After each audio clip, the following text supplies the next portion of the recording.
The rain tapped gently against the greenhouse glass, a rhythmic whisper that softened the world outside and steadied the hands of Miran Callan as he worked. He turned the chisel slowly in his grip, guiding it over the edge of a wind harp, shaving a final curl of wood from the structure. The harp would sing when the wind passed through its spiral body. He liked to think of them as music traps, catching little fragments of the world's breath and making them linger. Outside, the town of New Hellos stirred slowly to life. Humans moved about in their usual earth-toned coats, boots splashing through shallow puddles. A few aliens, taller, sleeker, bearing subtle bioluminescence or shifting skin tones, moved among them with measured caution.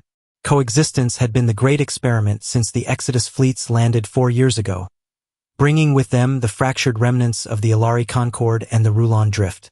Humanity had opened its doors, partly from compassion, partly from strategic benefit. Some cities had become havens. Others had become battlegrounds. New Hellos, nestled in the river valley and ringed by forests, was a haven, for now.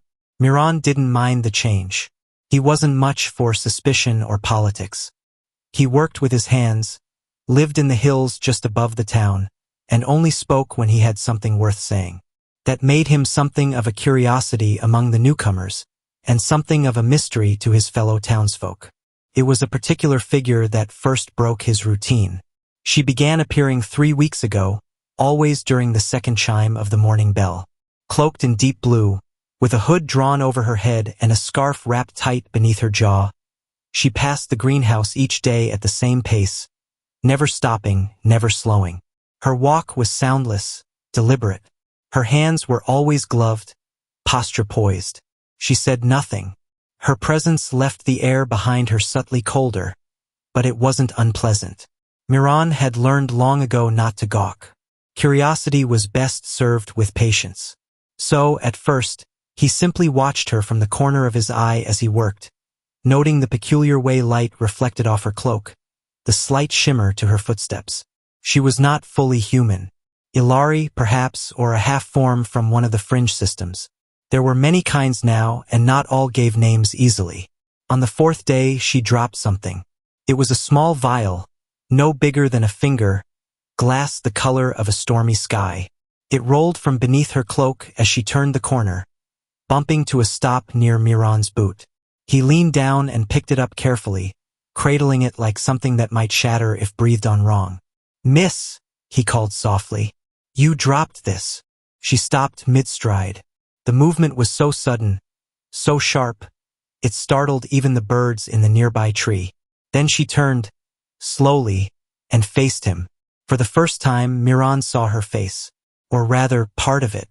Her hood remained up, casting a gentle shadow, but he glimpsed skin that shimmered like silver opal and eyes that glowed faintly, like dusk-lit sapphires. Her expression was unreadable. Not angry, not frightened, just still. He held out the vial. Her gloved hand reached forward, hesitating for half a heartbeat before taking it from his fingers. They brushed, just for a moment. Her touch was ice-cold, colder than the rain. She clutched the vial to her chest. "Thank you," she said softly. Her voice was wind in a bottle, clear, strange, elegant. Before Miran could say another word, she turned and left. The next morning, he left a carved flower on the wooden bench outside his shop. A spiraled orchid made of pale driftwood, petals gently curled. He didn't stay to watch her pass. When he returned from fetching water, it was gone. Over the next few days, he left a new flower each morning. A snowbell, a thistle, a sunberry blossom. Always in wood, always carefully carved, always gone by the time he returned. She never spoke, never lingered. But once, he thought he saw her glance toward the shop window before vanishing around the corner. It was the 10th morning when she finally stopped.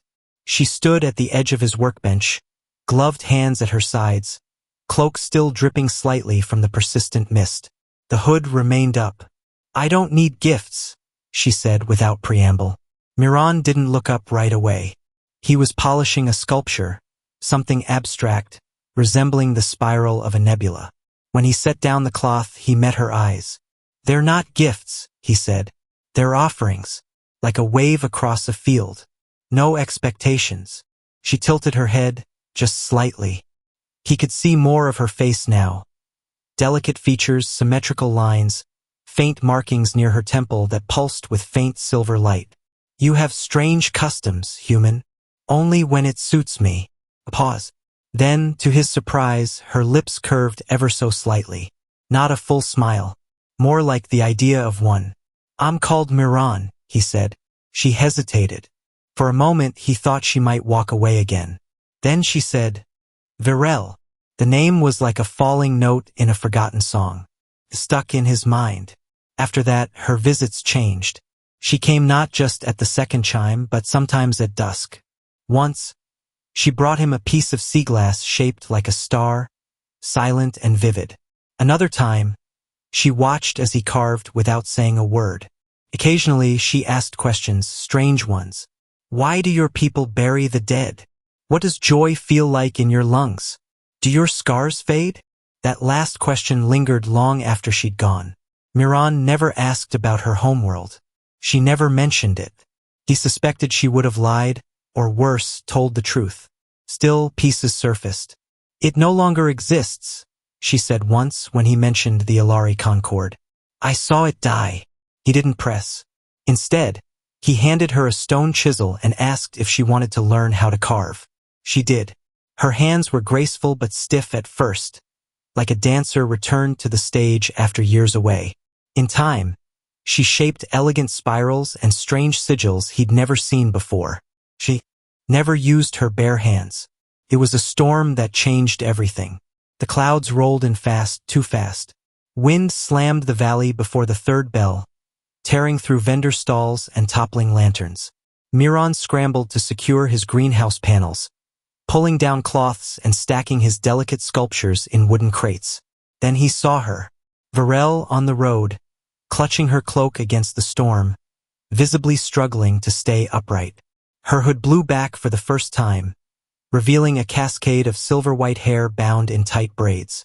Her skin, normally soft-glowing, flared unnaturally bright in the electric charge of the air. Without thinking, Miran sprinted down the slope toward her. This way, he shouted, over the howling wind. My cabin's close. Come on. She didn't move at first. Then, as a crack of thunder rolled across the hills, she stumbled toward him. He grabbed her arm, guiding her around the bend, half carrying her as the downpour began.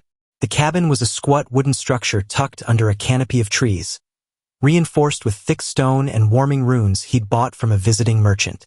He pushed the door open, pulled her inside, and slammed it shut. She stood there dripping, eyes wide, breath shallow. Miran lit the hearth with a flick of a match. Fire bloomed. Here, he said, offering her a woolen towel. You'll freeze if you don't dry off. She took it wordlessly but made no move to remove her cloak. Would tea help? He asked, moving to the kettle. She gave the faintest nod. He poured a steaming mug and set it beside her on the table. She reached for it, and that's when it happened. Her sleeve caught on a wooden hook near the door, pulling sharply. The cloak fell away from her shoulder. Miran's breath caught. Across her collarbone, etched into her flesh, was a scar unlike anything he'd seen. Thick and jagged, it ran diagonally across her chest, from throat to ribs. It shimmered with pulsing threads, dark purple lines that seemed almost alive, veins of liquid metal or code. It was not just a wound. She gasped and yanked the cloak closed again, backing away from him as if he'd struck her. I'm sorry, Miran said quickly, hands up. I didn't mean. You saw it, she said, voice low. I didn't see anything, he tried. You saw enough. There was something raw in her eyes now. Not shame, not anger, fear. He took a step forward. She flinched. I'm not afraid of you, he said quietly. You should be. No. Do you know what this is? She whispered, voice shaking. No, but it looks like it hurts. Her lips parted, startled. It does, she admitted. He reached into the drawer behind him, pulled out a clean cloth and some balm. May I? He asked, surprising even himself. For a moment she didn't move. Then she sat slowly, undoing the top clasp of her cloak. The scar was fully visible now, spreading over one side of her chest like lightning captured in skin. "This isn't just a scar," she said. "It's a mark, a warning, a signature." Miran didn't interrupt. He gently cleaned the edges, applying the balm in careful motions. "I used to be someone important," she said after a long silence. "And then, I became something dangerous." He met her gaze. "You're not dangerous now. You don't know that." "Maybe not. But I know you're here. You're breathing.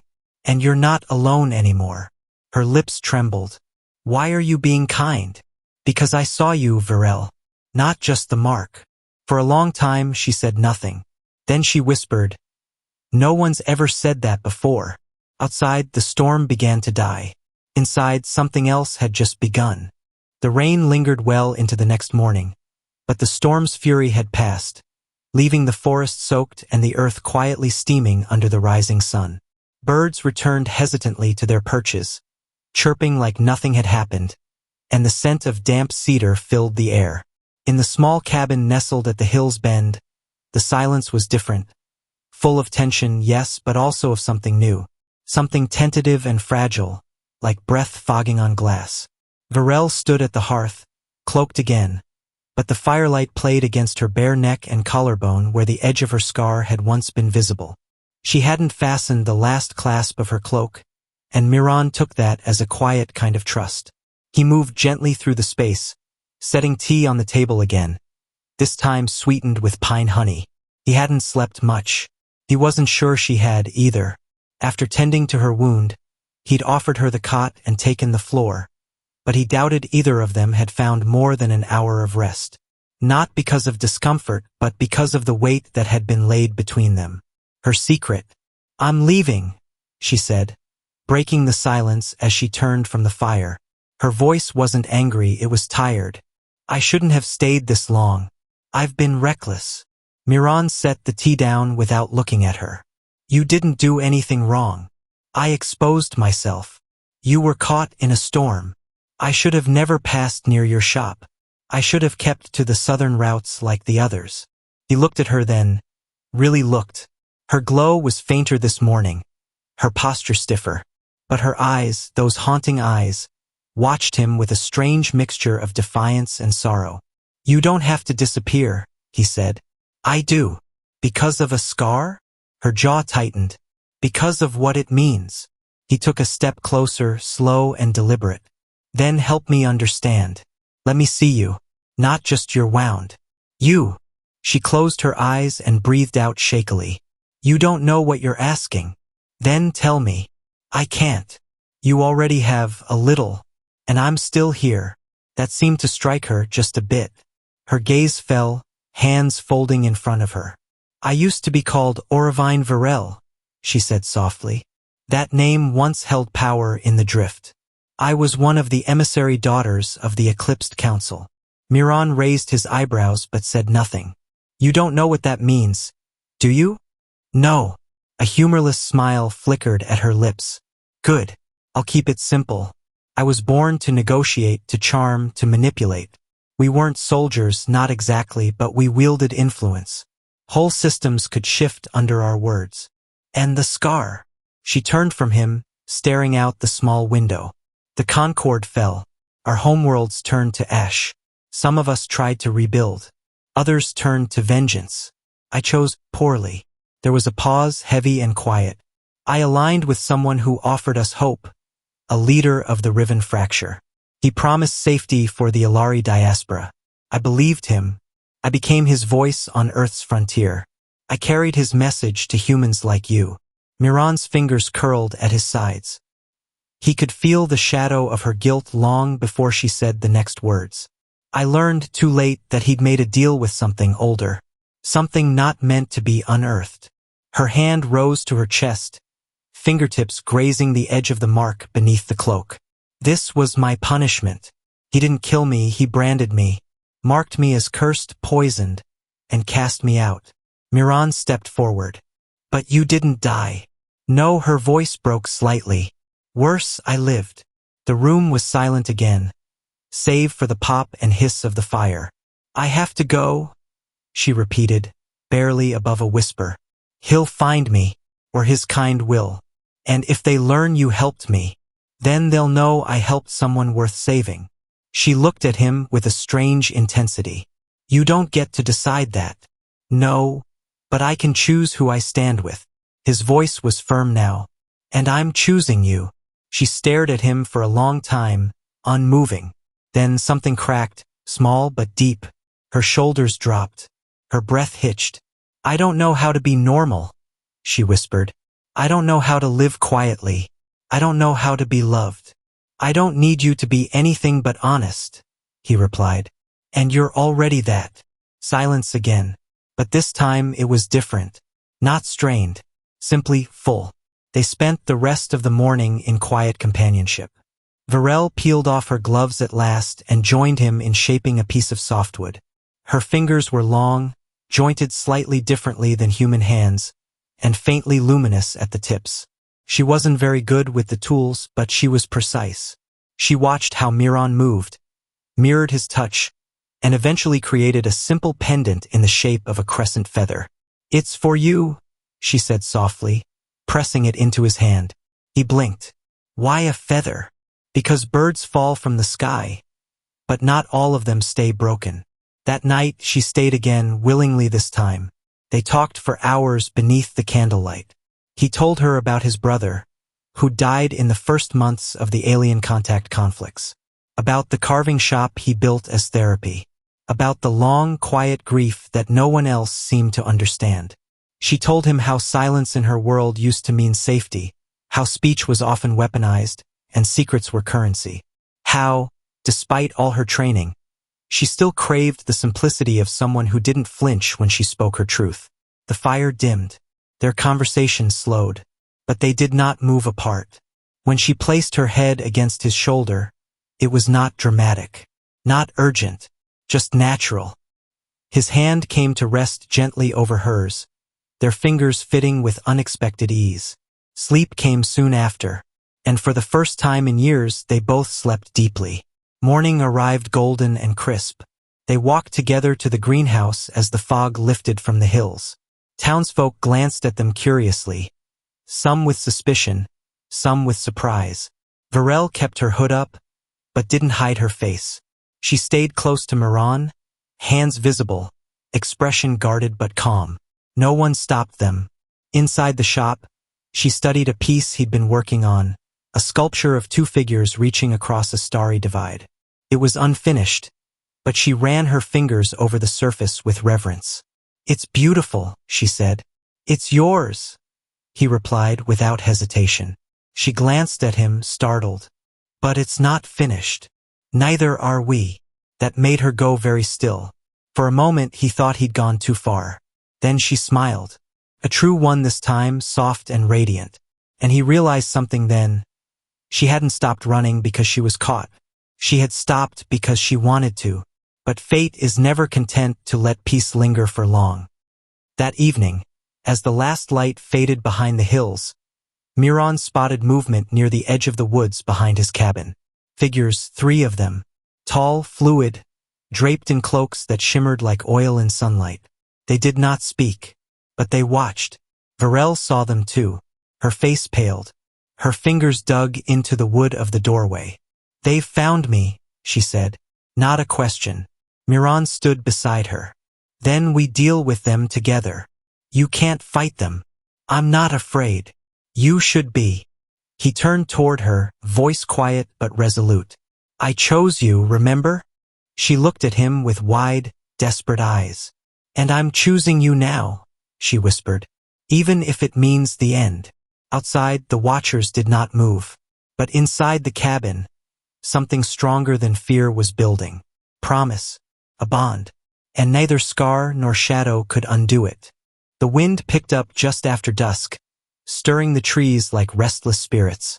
From the small ridge above the cabin, the figures remained unmoving. 3 silhouettes, their cloaks heavy with shadow, eyes like pale lanterns in the dark. They weren't there for intimidation. They didn't need it. They were there for her. Varel's fingers trembled, but not from cold. She recognized the energy woven into the air. The pressure behind her temples, the way the shadows bent just slightly around their feet. This was old threadwork. Forbidden craft. The same twisted power that had branded her, now standing patiently just out of reach.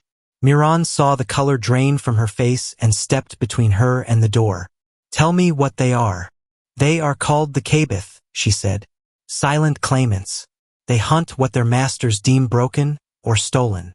"You're neither," he replied. "I am both." Miran didn't flinch. "Then we rewrite the rules." Varel let out a quiet, bitter laugh. "You're a carver, not a warlord." "I carve truth into things that lie," he said. "What more do you need?" She turned to him, her mouth half open, stunned by the steadiness in his eyes. "You're not afraid of death?" "I've been close to it before. It didn't win." The room dimmed again as one of the Kabith stepped forward, though the distance between them remained. The pressure intensified. Not from volume, they still hadn't made a sound, but from a swelling sense of inevitability. Like the weight of thunder that comes before the lightning. Varel moved forward, gently pulling Miran back.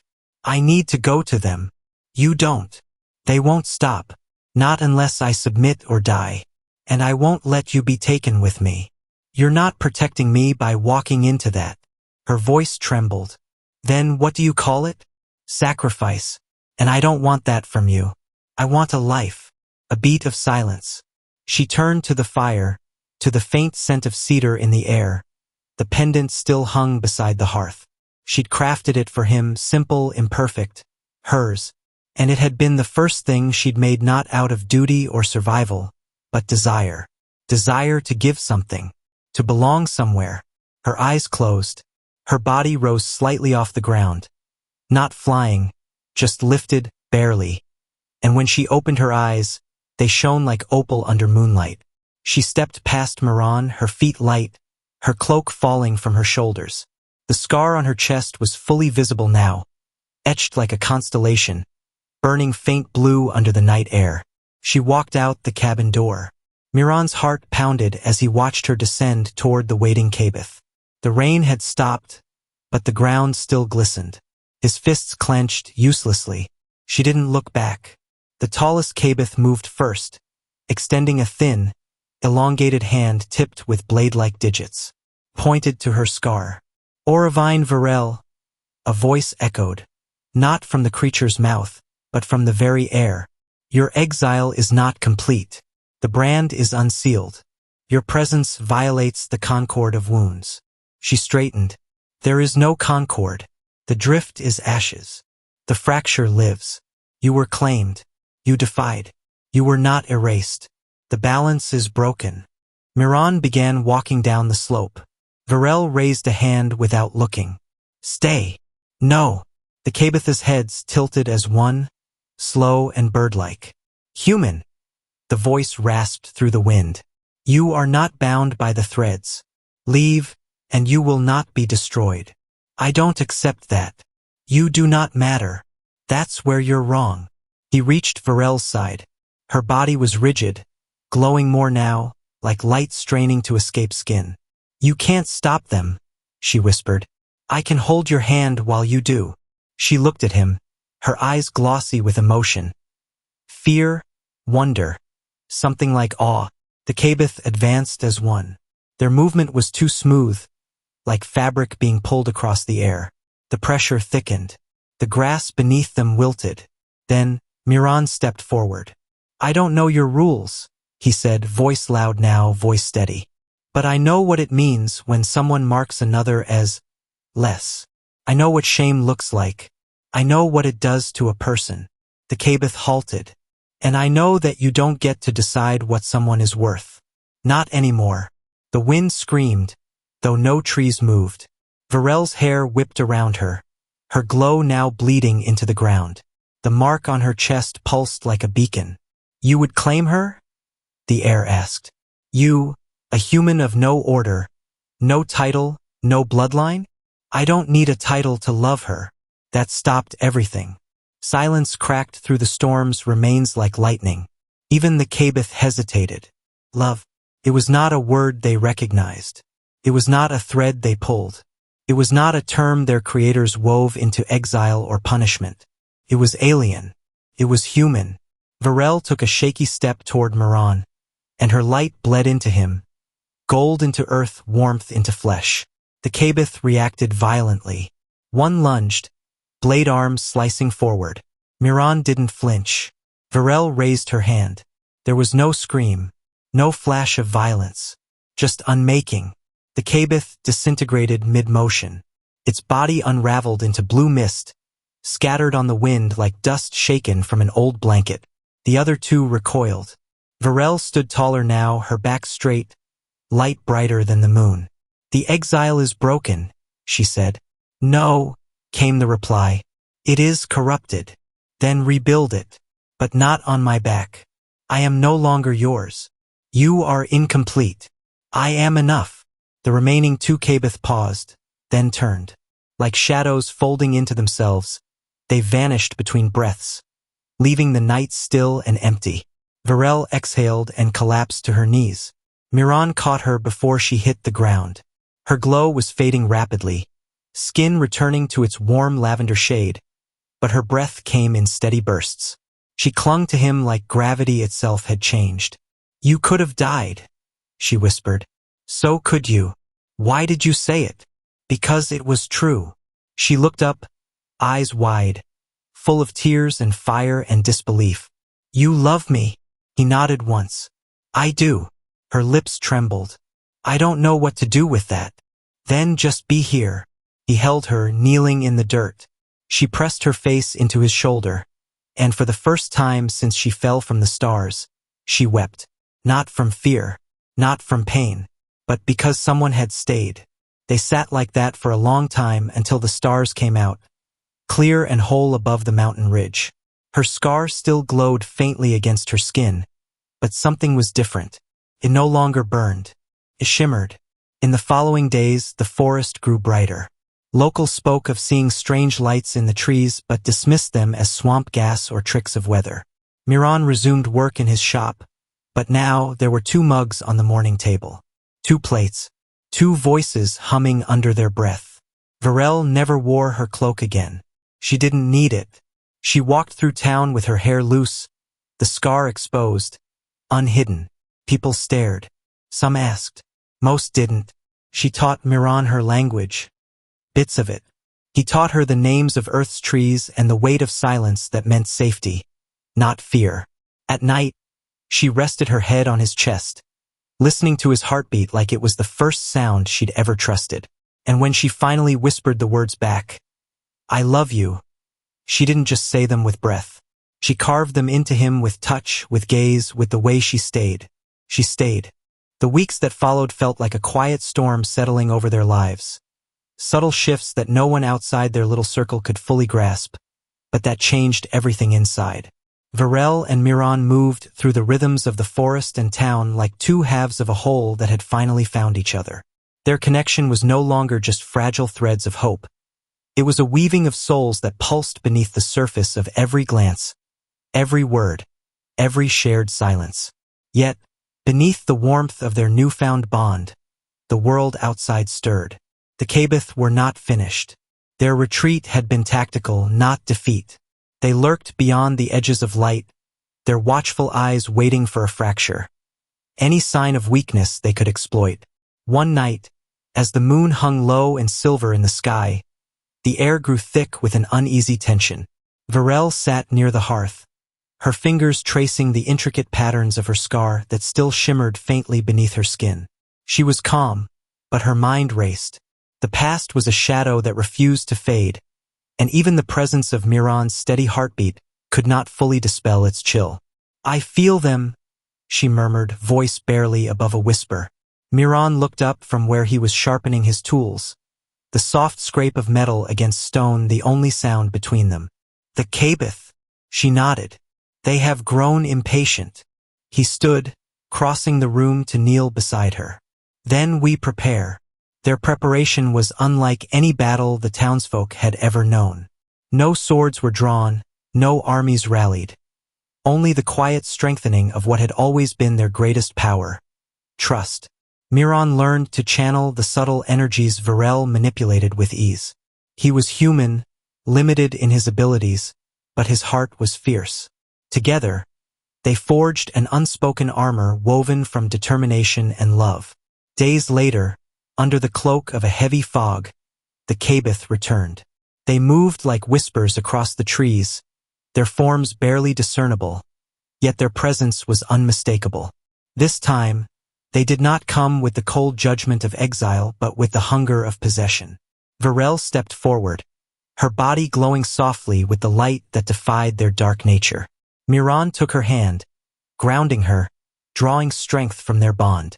"You are ours," the Kabith hissed, voices merging into a chilling chorus. "You cannot escape your fate." "We decide our fate," Varel replied, her voice steady, unwavering. Suddenly, Miran felt a surge within himself, a burning clarity. The love he bore for Varel was not just a fragile flame. It was a wildfire, consuming doubt and fear. He closed his eyes and focused, feeling the ancient energy in her scar resonate with his own pulse. Light erupted between them, a brilliant burst that shattered the fog and sent the Kabith staggering back. Their forms flickered, wavering like shadows in the sun. The leader of the Kabith stepped forward, eyes blazing with rage and desperation. "You defy the laws of the universe, human. Your defiance will be your undoing." Miran gripped Varel's hand tighter. "Then let us face it together." In that moment, their love became a shield and a sword.